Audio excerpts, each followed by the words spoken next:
오늘 말씀은 요한복음 3장 16절에서 18절입니다.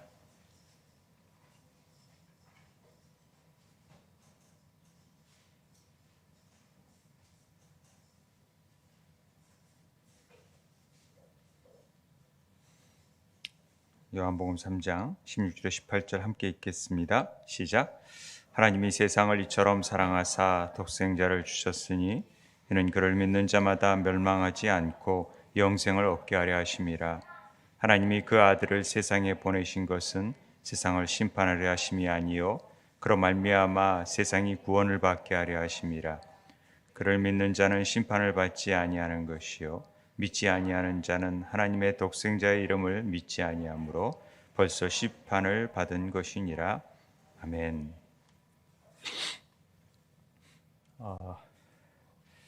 우리가 지난 시간에 하나님 나라에 대해서, 하나님 나라가 뭘까? 천국이 뭘까? 어디에 있을까? 이런 질문을 통해서 자고간 하나님 나라가 너무 중요하다. 왜냐하면 예수님께서 이 지상에 오셔서 다 행하신 일이 하나님 나라에 관해서 전파하셨다. 그만큼 하나님 나라는 너무 중요한 일이다 라는 것을 우리는 배웠습니다. 그럼 하나님 나라를 어떻게 가느냐? 거듭나지 않으면 갈 수 없다라는 것을 니고데모를 통해서 우리는 배웠습니다. 거듭나야 되고 또 회개해야지만이, 회개하라 천국이 가까웠다, 회개해야지만이 이 하나님 나라에 갈 수 있다라는 얘기를 드렸습니다. 그래서 하나님 나라가 뭐고 세상 나라가 뭔지에 대해서 설명하기 위해서 설교를 준비하다가 세상 나라보다는 이 하나님 나라에 관한 얘기와 대비되는 세상을 준비하려고 했었는데, 하나님 나라의 개념을 우리가 조금 더 분명히 하는 게 좋겠다라는 생각이 들었습니다. 우리 아이들도 있지만 하나님 나라 개념이 왜 천국 개념과 비슷하고 또 어떤 학자들은 다르게 보는지에 대해서도 좀 보고, 또 하나님 나라가 왜 이렇게 중요한지에 대해서 또 어디에 있는지 그거에 대해서 좀 생각해 보려고 합니다. 하나님 나라는 천국과 같다. 하나님 나라가, 하늘나라가 천국인 것은 우리가 다 알죠. 천국이라는 것은 한자니까 하늘나라, 그리고 하나님 나라, 두 개는 굉장히 다른 것 같지만은 같은 개념으로 많이 쓰여집니다. 그런데 학자들만의 이견이 있어요. 전혀 또 다른 의미다, 좀 더 구분이 된다, 이렇게 표현하는 사람도 있습니다만은 일반적인 개념에서는 그냥 하나님 나라, 천국을 같이 썼어요. 그런데 유대인들은 하나님을 향한 경외심을 가지고 있었어요. 이 하나님 나라와 천국이라는 개념을 왜 복음서에서, 마태복음에서는 전부 다 천국이라고 표현을 했고 다른 복음에서는 하나님 나라로 표현했는지에 대해서 제가 설명을 하려고 합니다. 유대인들의 개념 속에서는 하나님이라는 이름을 함부로 쓸 수가 없어요. 그건 아시죠? 함부로 하나님이라는 이름을 입에도 올리질 않았어요. 그래서 다른 표현으로 바꾸어서 설명을 했는데 그게 하늘이에요, 하늘. 하나님을 하늘로 표현을 했다라는 것이죠. 이런 예는 우리 한자에서도 많이 등장을 합니다. 히브리어 한자하고 막 이런 얘기를 많이 하는데, 우리 아이들에게 희한한 말씀을, 이제 히브리어 한자 희한한 말씀을 가르치고 싶은데, 그 용안이라는 말 있잖아요. 용안. 뭔지 아세요?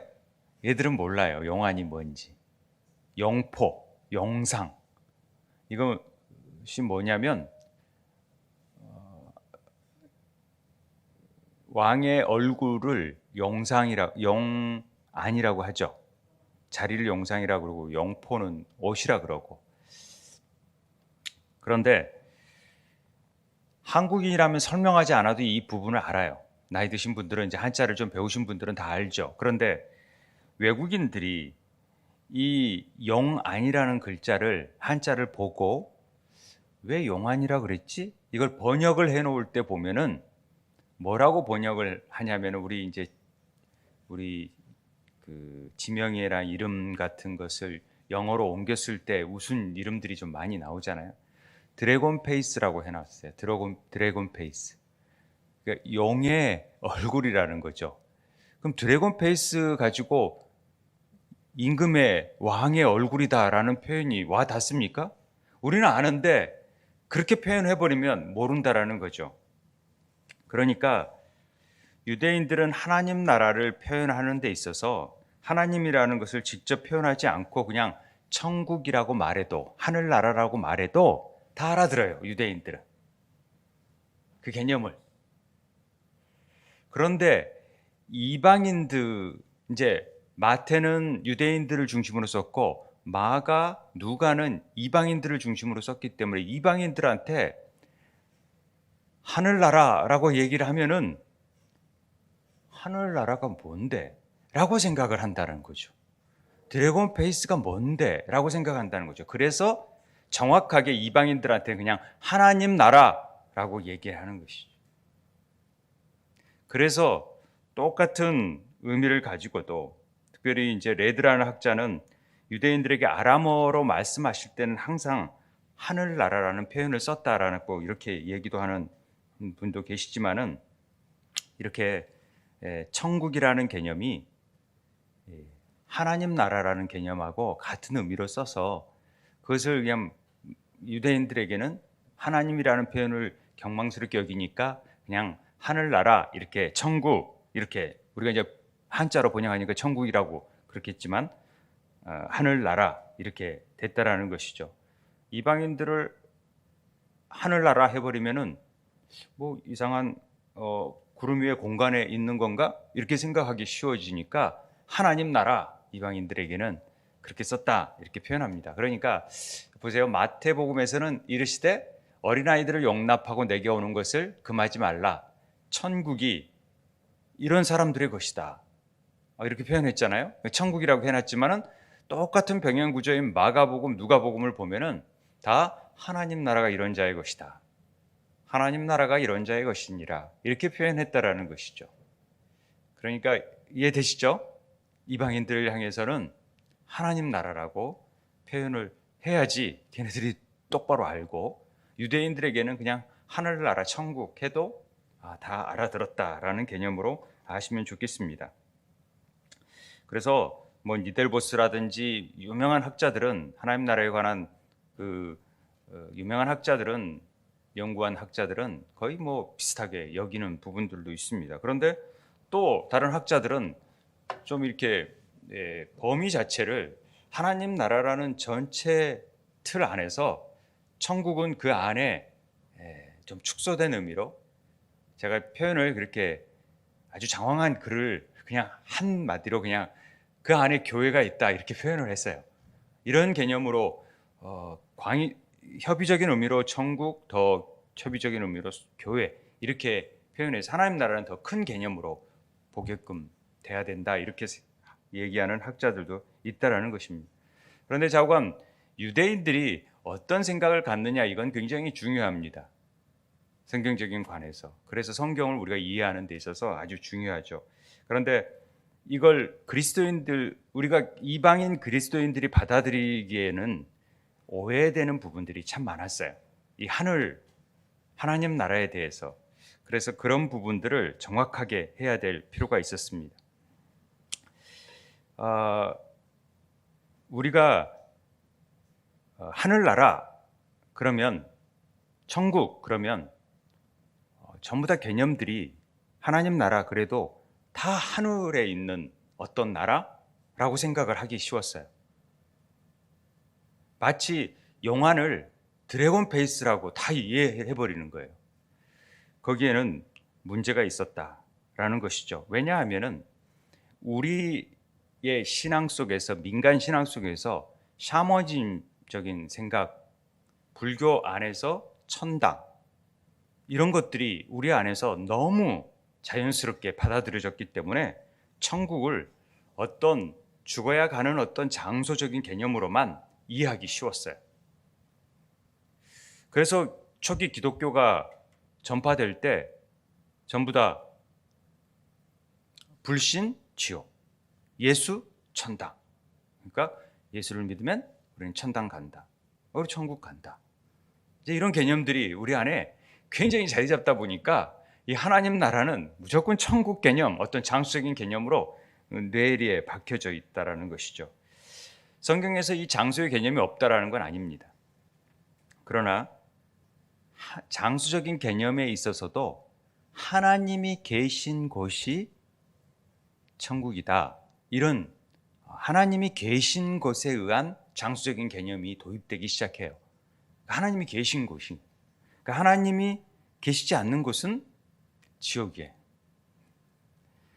그러니까 우리 안에 하나님이 계신다 그러면 우리 안이 이미 하나님 나라가 이루어져 버리는 천국이 이루어지는 거예요. 이 개념을 놓치면 안 돼요. 그러니까 이 개념을 잘 가지고 있어야 돼요. 그래서 마태복음에서 여러 차례 사용하고 있는 이 천국이란 이 땅에서 하나님 나라의 통치를 의미하는 것입니다. 어떤 지역적인 영역 외에 지형적인 영역이 아니라 하나님의 통치권이 미치는 곳, 그것이 하나님 나라라고 표현하고 있는 것입니다.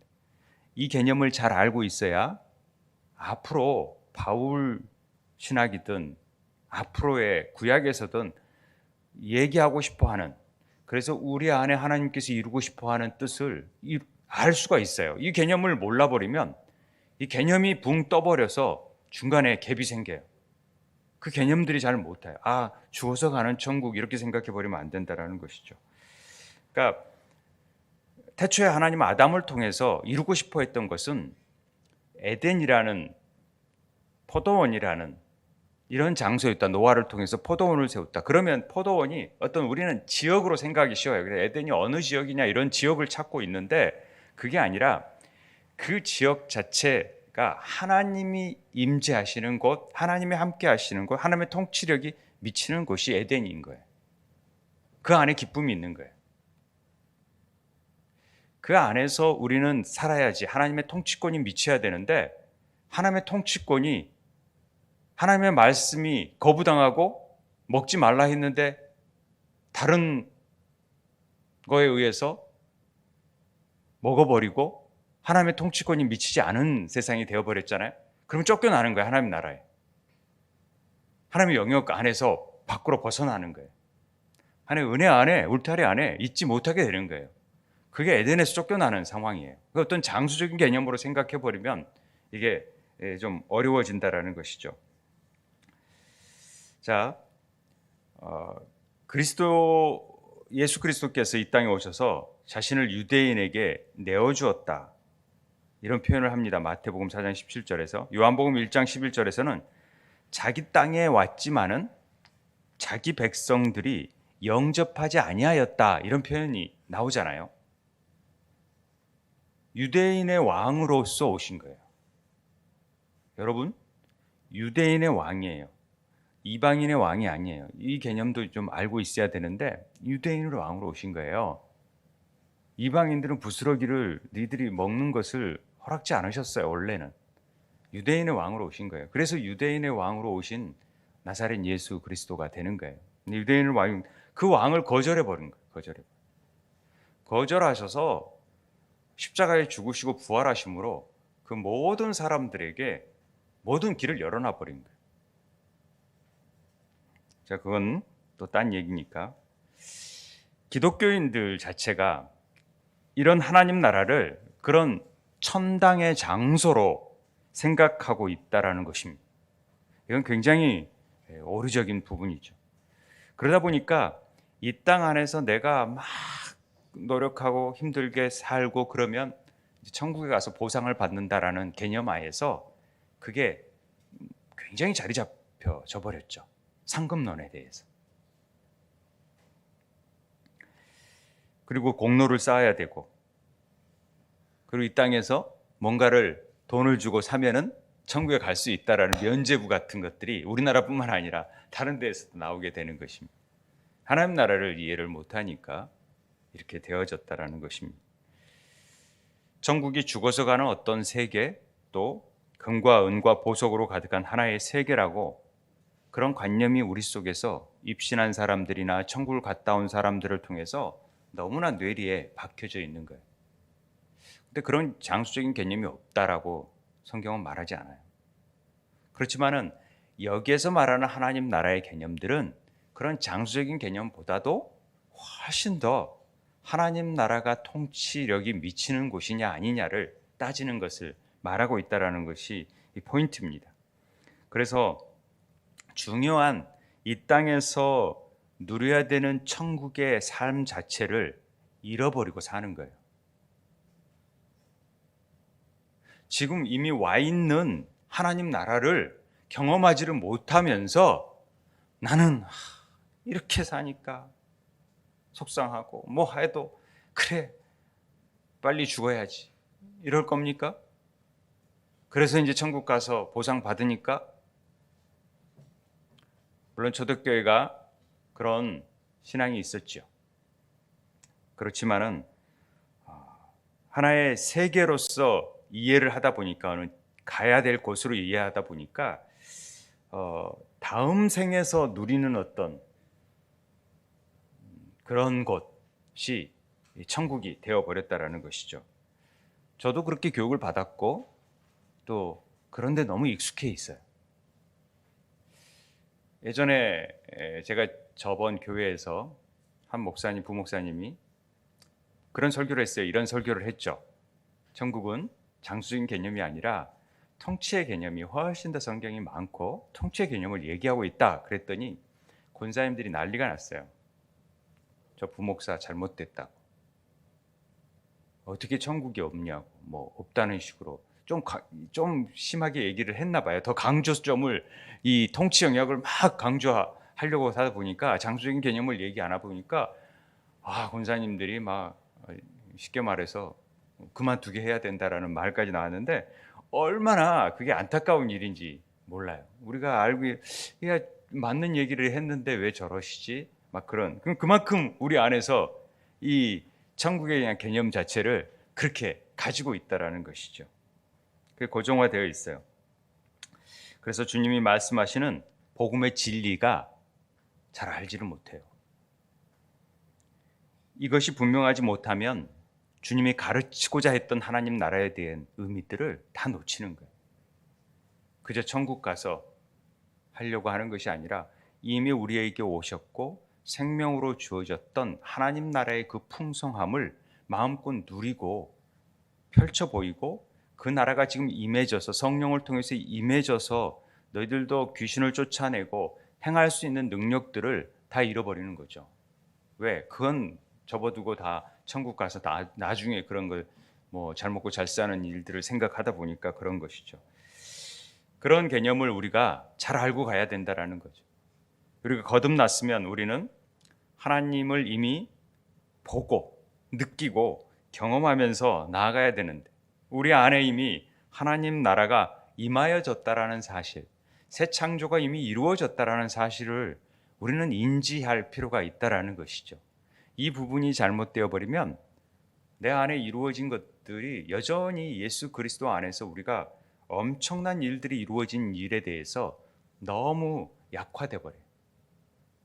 그래서 늘 옛날 습관에 사로잡혀서 변화가 없는 삶을 살게 돼요. 큰 변화가 없는 삶. 그래서 이 부분이 중요하다. 하나님 나라가 뭔지 더 정확하게 한번 보자고요.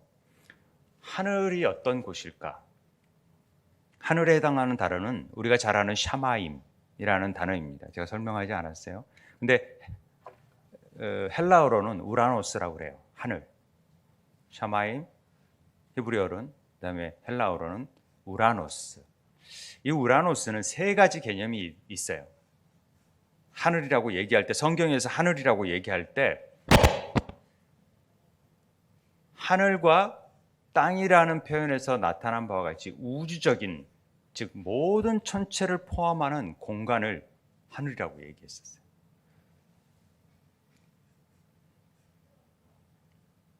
하나님이 태초에 천지, 하늘과 땅을 할 때 하늘은 전 우주적인 전체를 다 포함하는 거예요.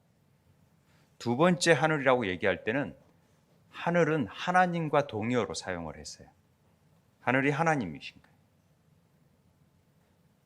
그리고 세 번째 중요한 의미는 하나님이 계시는 곳, 그것이 하늘이라고 표현을 했다라는 거죠. 이 세 개념이 비슷한 것 같아도 다 달라요.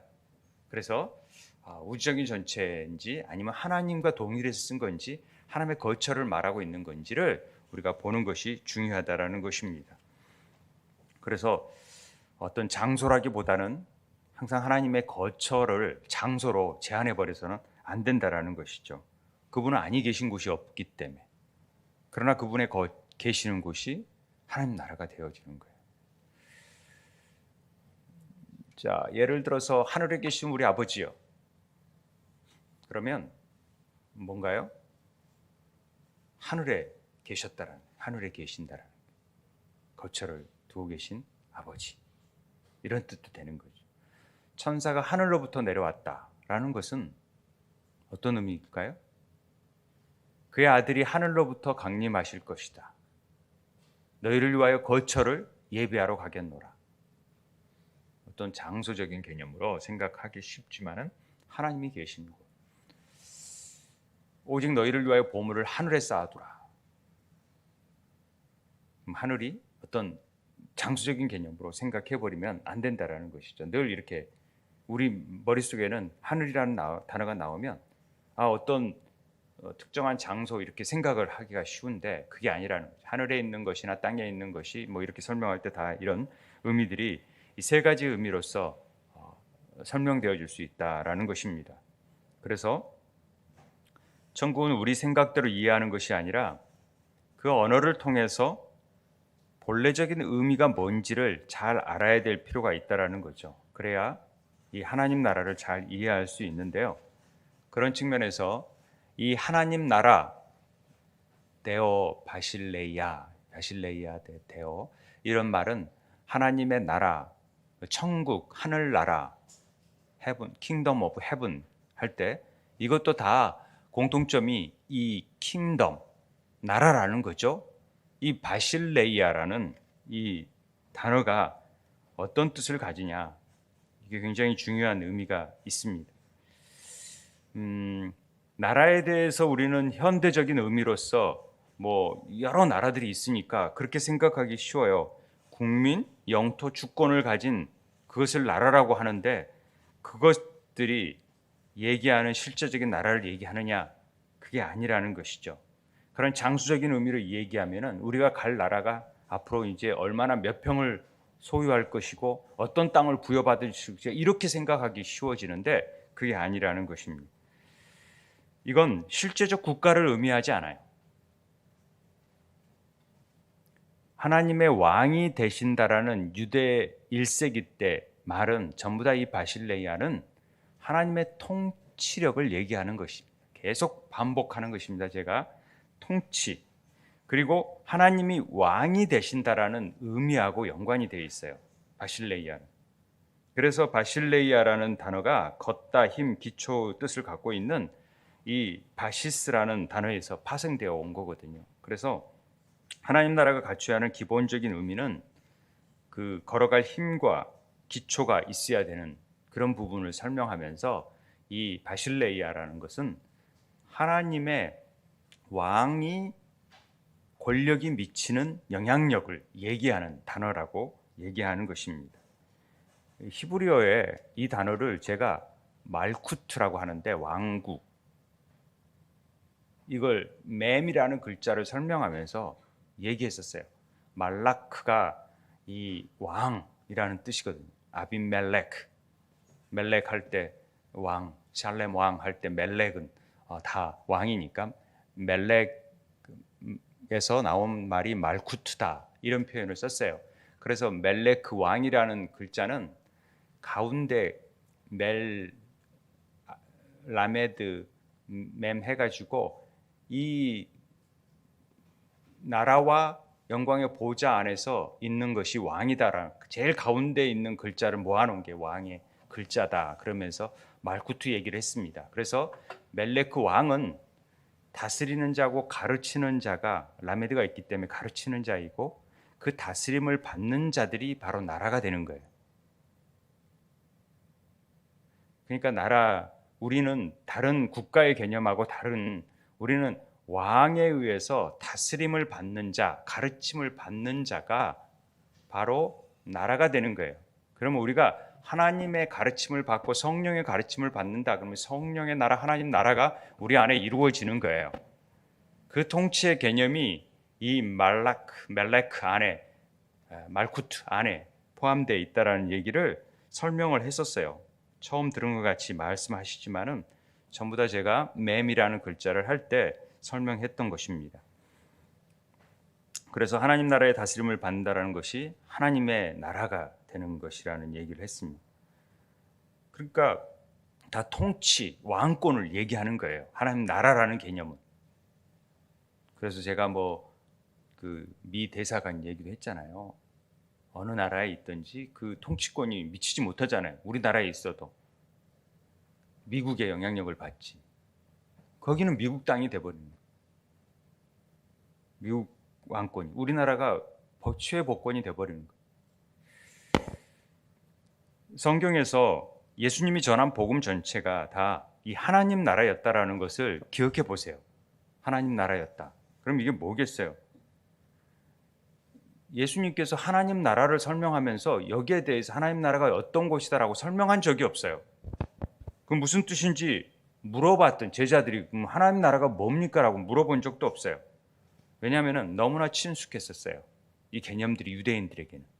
그냥 하나님이 다스리는 곳이구나 라고 알았다라는 거죠.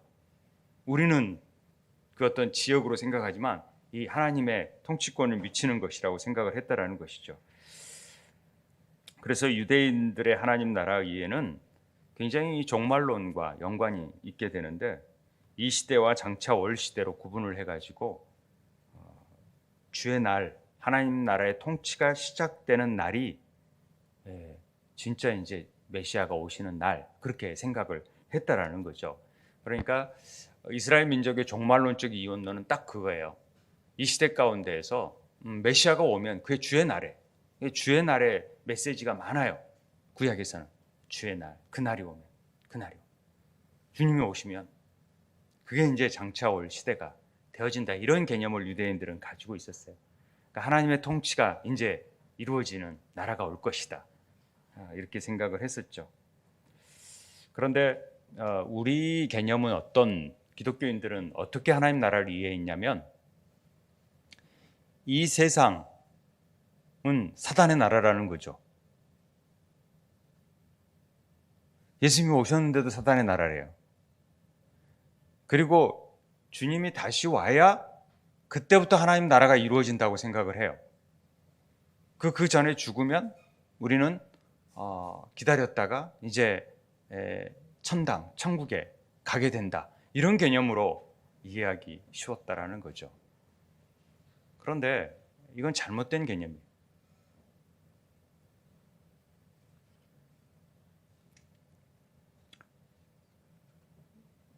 현재적으로 하나님 나라는 이 세상에 임해졌어요. 특별히 예수님이 오심으로 인해서 임해져요. 하나님 나라가. 그리고 우리가 죽게 되면은 다시 몸의 부활을 통해서 재림 때 이루어지고 이제 전천년설, 무천년설 이런 것들도 나오지만은 이건 복잡한 부분이라 그냥 쉽게 설명하면은 미래적 하나님 나라가 이제 재림 이후에 오게 된다라고 일반적으로 얘기를 해요. 그러니까 구체적으로 어떤 의미냐면요. 현재적 하나님 나라는 지금 구약 시대든 이제 예수 그리스도가 오심으로 인해서 새 창조가 이루어져서 하나님 나라의 새 시대가 이루어지는 거예요. 하나님 나라가 임한 거예요. 그리고 재림 때 되면은 완전히 영원한 나라가 도래해 버리는 거죠. 그러니까 이미 우리에게는 하나님 나라가 와 있어요. 우리 마음 안에는. 그런데 아직 완성되지는 않았다고 보면 돼요. 법적으로는 우리는 완전히 하나님 나라가 임해진 하늘나라의 시민권자들이에요. 우리는 시민권자라고 법적으로 땅땅땅 쳤어요. 그런데 실제적인 삶 속에서는 막 우리 보통 일제시대 때 해방이 딱 됐는데도 법적으로 땅땅땅 내렸는데도 그 다음날 전부 다 해방이 됐는데도 모르고 있었다니까요. 그리고 나와서 일본 순사가 뭐라 그러면은 꼼짝 못하고 벌벌 기면서 갔다니까요. 그런 상황 속에서 우리가 살아간다라는 거죠. 그런데 이걸 빨리 그걸 깨닫고 선포할 줄 알아야지 이게 하나님 나라가 임해 해방이 된다라는 것을 임할 수 있는 삶이 이루어지는 것인데 우리는 그냥 계속 일제 순사한테 계속 당하고 죽어서 나는 하나님 나라에 가니까 이렇게 생각하면 얼마나 억울한 일이에요. 그게 잘못된 개념이라는 거죠. 이미 현재적으로 하나님 나라가 이 세상에 임했다라는 것을 우리는 기억했으면 좋겠습니다.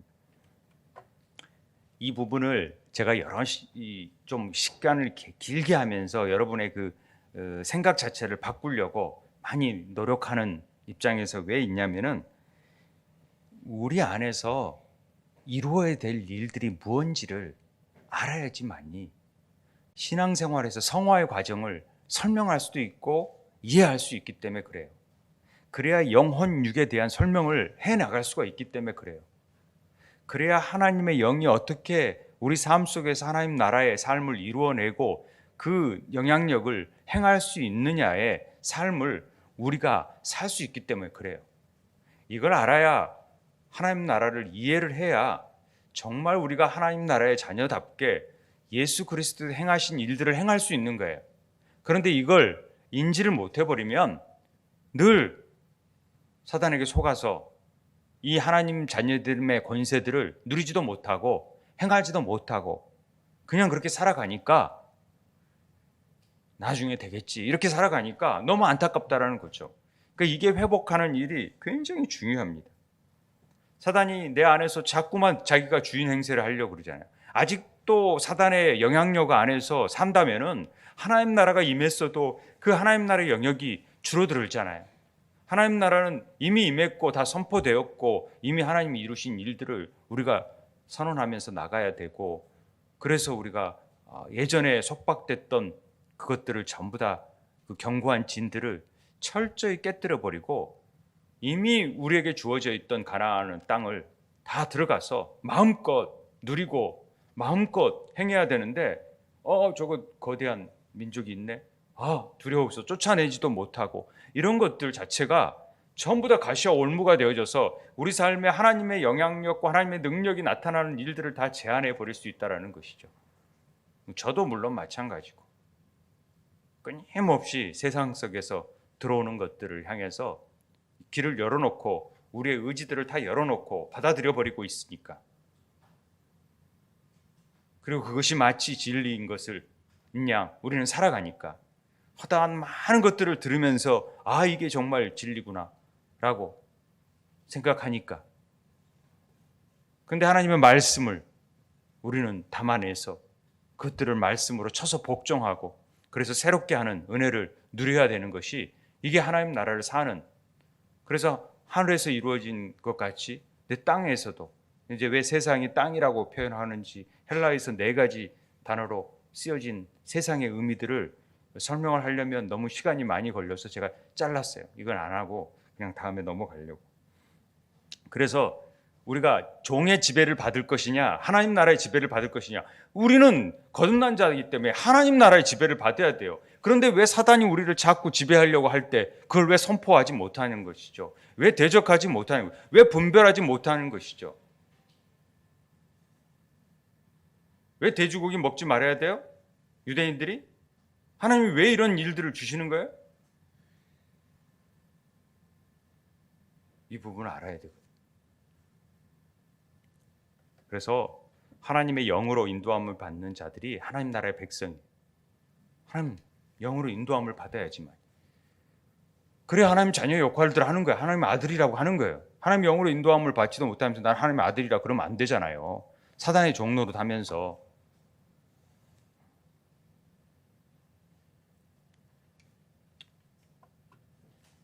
바리새인들이 하나님 나라가 어느 때 임하니까 라고 물어봤어요. 예수께서 대답하여 이르시되 하나님의 나라는 볼 수 있는 게 있게 임하는 것이 아니다.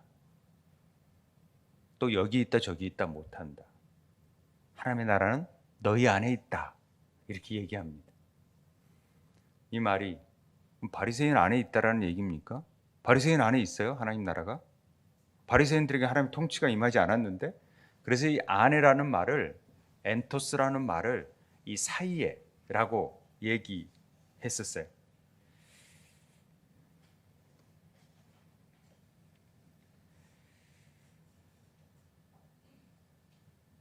이 하나님의 통치를 받는 자들 안에 하나님의 역사가 있다는데, 여기에서 이 엔토스라는 말은 무슨 의미냐면은 사이에라는 말로 해석하는 게 좋아요. 너희 사이에 있다.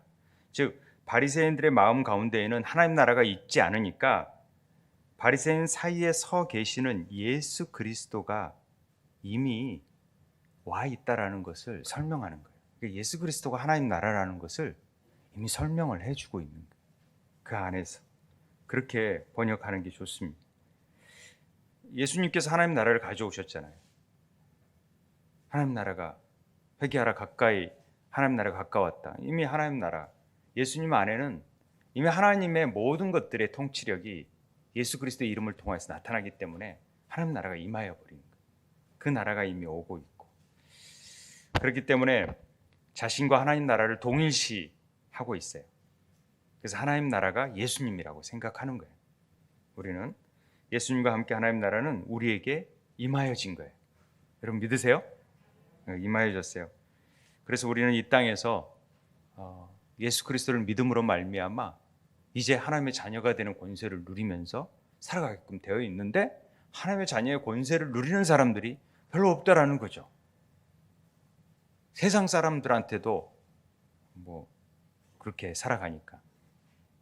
어쨌든 우리는 하나님의 자녀입니다. 그리고 우리는 의인입니다. 완전히 그래요, 우리는. 그런데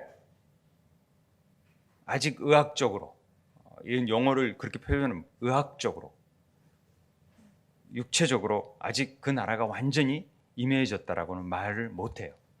그래서 유명한 신학적인 용어로지만은 이건 우리 이 그리스도인들이 꼭 알아야 될 말은 이미 와 있지만은 아직, already not yet, 이미 와 있지만은 아직이라는 표현을 많이 쓰는 거예요. 이미 하나님 나라에 와 있지만은 아직은 아니다. 그래서 우리는 끊임없이 우리 안에서 가나안에 와 있지만은 영적 싸움을 통해서 우리 안에서 이 사단의 이미 견고한 진을 터 있는 것들을 어떻게 몰아낼 것인가에 대한 치열한 영적 전투의 싸움이 있게 되는 거죠. 그래서 늘 우리 안에는 두 마음의 갈등들이 있어요. 그런데 하나님 나라를 잘 이해하지 못하고 세상 나라를 이해하지 못하니까 이 갈등의 주체가 뭔지를 모르니까, 영에 대한, 혼에 대한, 육에 대한 생각들을 모르니까 자꾸만 또 죄짓고 또 죄짓고 또 죄짓고, 그리고 어떻게 성화를 이루어 가는지를 설명해내지를 못했다라는 거죠. 그래서 이 부분을 우리가 다시 리셋하는 입장에 있어서 이 부분을 우리가 좀 새롭게, 내 안에 이루어야 될 것이 무엇인가, 그게 하나님 나라. 하나님 나라라면 하나님의 말씀 우리가 담는 이유는 그 말씀의 영향력과 통치력이 미칠 수 있도록 자꾸만 우리를 그 말씀 안에 쳐서 복종하고 의지적으로 순종하고 그의 말씀을 통해서 하나님 뜻을 헤아려 보고, 그래서 내 생각, 내 지식과 내 판단은 다 내려놓고 하나님의 생각이 하라 했으니까 나는 그냥 순종해버려, 그래야겠다. 그랬을 때 그 나타나는 하나님의 일하심과 하나님의 권세와 능력이 어떻게 나타나는지를 경험하는 자들이 훨씬 더 하나님의 사랑의 추억을 가지고 그 하나님의 나라에 능력 있게 삶을 살아낼 수 있다라는 것입니다. 우리는 가는 곳이 아니라 이미 임했어요. 찾아오는 것입니다. 하나님 나라.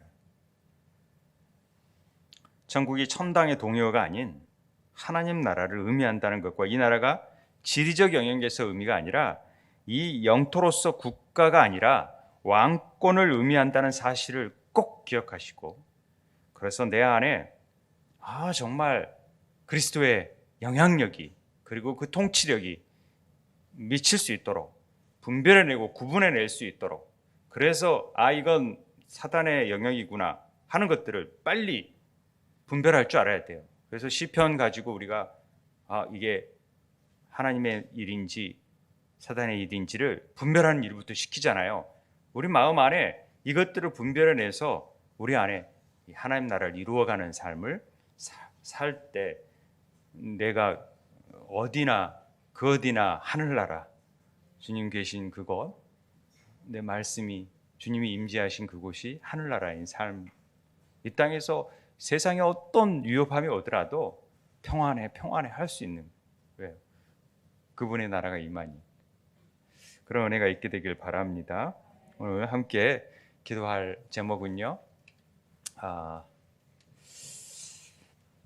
제가 그냥 넘어갔는데 우리 기도 제목을 안 썼나? 여기 있죠. 예. 내 안에 무엇이 이루어지고 있는지, 나를 누가 통치하고 있는지, 오늘의 삶, 내일의 삶에 누가 나를 통치하고 누가 나의 생각을 주장하고 있는지, 여러분들 안에는 그래도 하나님의 말씀에 순종해서 이렇게 나와서 기도하잖아요. 내 안에 하나님 나라가 이루게 해달라고 우리 함께 기도했으면 좋겠습니다. 기도하겠습니다.